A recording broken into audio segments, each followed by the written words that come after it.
ya malın hesabı yok dedi. Kaçırma azamattara var. Peygamberin ismini istiyorlar inşallah. Peygamberin ismini bilim var. Bırak onlarda mal yok. Kanşadan kaçma isik siyaklarında var. Baylığın isiri yok. İsik baylık tasvir değil mi? Sosyal erkek baylar var isikin tasviriyor da. Bırak bunun peygamberlikten Türk iş yok da.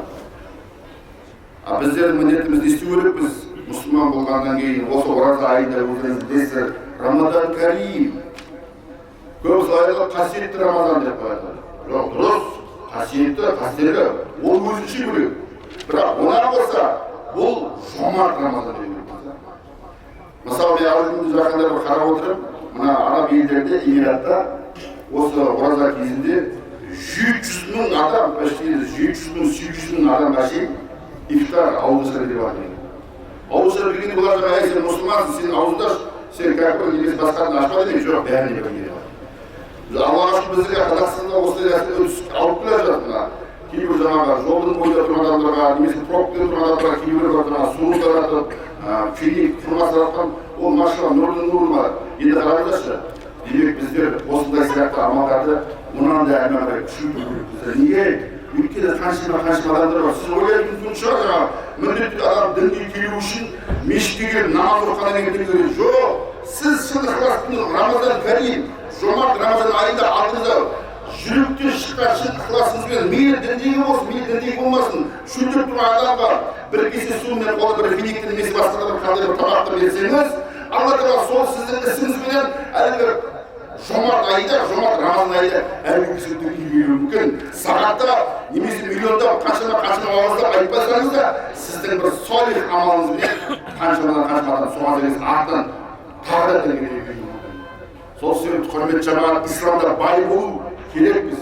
Bay olmay, baylıkta kalay sakta bölüyor biz. Ökünüşke orayı kaçmadanlar boldu, karşılık savatsızlığa nemesi özünün jürügündüğü жаңағы саранды шықпен шығайбайдың арқасында қаншадан адамдар қолдарына байлық берді, билік берді. Бірақ не істеді? Айлап алды. Неге? Өйткені ол байлар Алланың қалауымен сынап берген байлықты алғандар өзінің қасына көмекші қылып, тек қана жағымпаздарды, тек қана олардың табандарын аштарды, әлгі байлықтың, әлгі билік басып отырғанның көкесі ғана соның жүрегіне, соның нәпсіне сөздерді жағымпаздық, эгоисттік қасиетін көтеретін сөздерді айда отырып, әлгі адамды, әлгі биікті осы адамды алды естеді, бір пұт қайнатып жіберді. Неге әлгі жағымпаздардың әскері білді?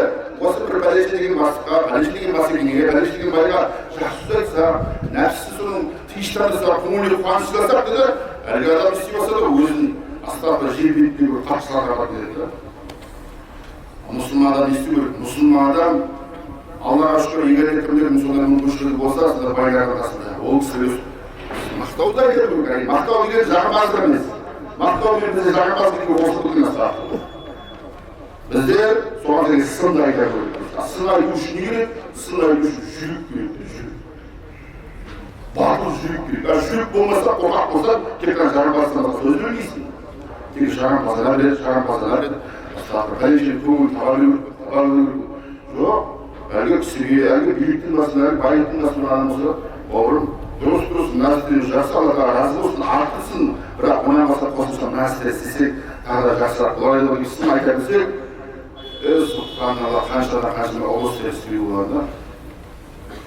Сол себепті, Пайғамбарымыз саллаллаху ішіндегі хадистерін айтылатын мынандай бір хадис бар. Ахаббул амали индаллахи ан юдхила сурура Алла Тағаланың алдында ең сүйікті амалдардың бірісі, ең маңыздысы мұсылмандардың жүректеріне қуаныш кіргізу деп. Қуаныш кіргізу үшін енді өзіңіз білесіз, Али ибн Аби Талиб айтқан бір сөзі бар мынандай. Егер кедейлік адам болса, мен бауыздаған болар едім. Ол хадис емес, Алидің сөзі. Яғни кедейлік адам болса, бауыздаған болар. Мен жаңа бұл жаңа адам өлтіру шақырмадан ойлап қалмаңыздар. Яғни Али ибн Аби Талибтің өзі кедейлікті жек көрінген. Біздер қаншадан адамдар оларды кейбір кездері көресіңіз Құранға. Енді Алланың қалауымен осы 20 шақшы бұрын бір бауырым көмекке шақырып, бір кісіге кірейінші деп үлкен кісіге. Үлкен кісіге кірейік, бір кітап шығару деп, жақсы мен көмек деді.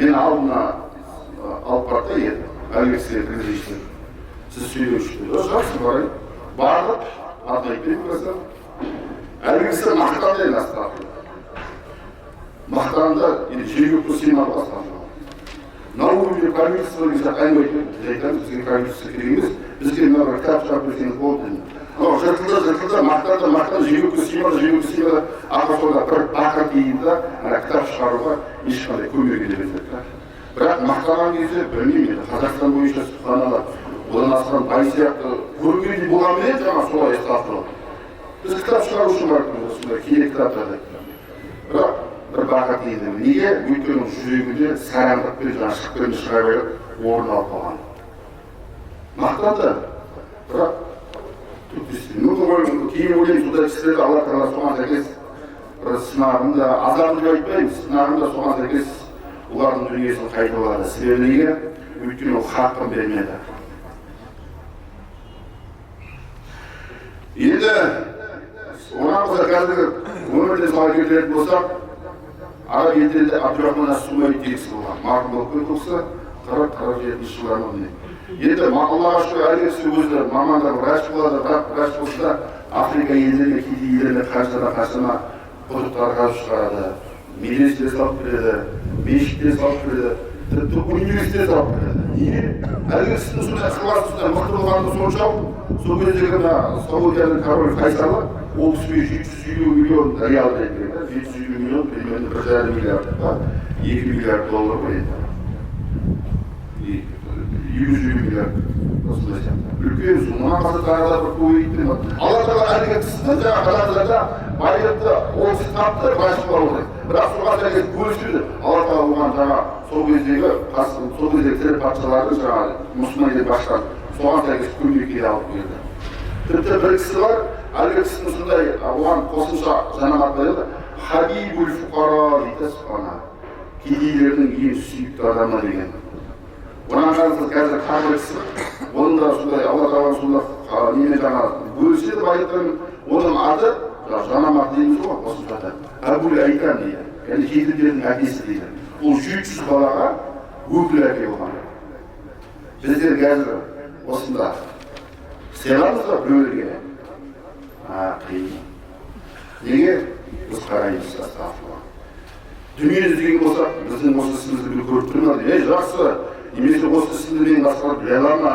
немесе осы мен ісімді басқа біреулер естиме екен көре ме екен немесе пәлеге кісі деген пәлеге бастық ма начальник управляющий директор ма соған ұнайды екен соны асып кетпейді екен соның разынан артық болмайды екен сөйтіп көп сондай ана шайтан жүректеріне ақылдарды үргізіп қояды да қорқып тұрады не істейді қорқып тұрған кезде алла тағала басқа бір кісілерге басқа болып тұрған кезде егер алла тағала мүмин қараңыздар мүмин мұсылман емес мұсылман мүмин болса мүмин шын алла тағала тәуекел ете отырып кез келген істі алла тағаланың үшін қорықпайтын болса алла тағала оған біздің көзімізге пенденің көзіне көрмейтін әскерлермен күшейтіп қояды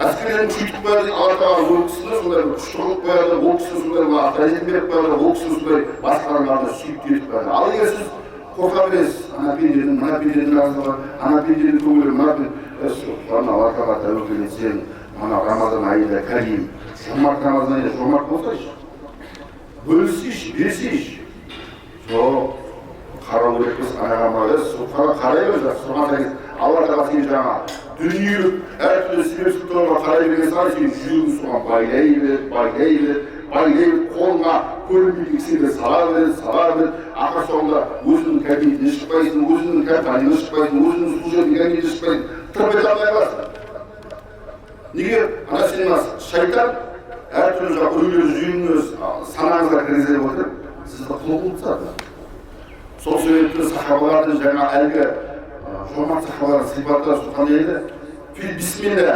фисабилля ма деп бере салатын еді олар жаңа рызықты біздер пенделер мұсылмандар қазіргі кезде біздер ойлаймыз рызықты біздің мұсылманның адамның қолында былай жатқан адамның ешқандай да қолында жоқ қаншама байлар бар ақша тауып келеді балалар арқасында қан басып өлуі бар егер әдетті халифалардың ішінде мысал келтіретін болсаңыздар умауи халифалардың ішінде білесіздер 40 па 50 жыл патшалық қалды, 60-та, 114 жылға жетті, 70 жылдай.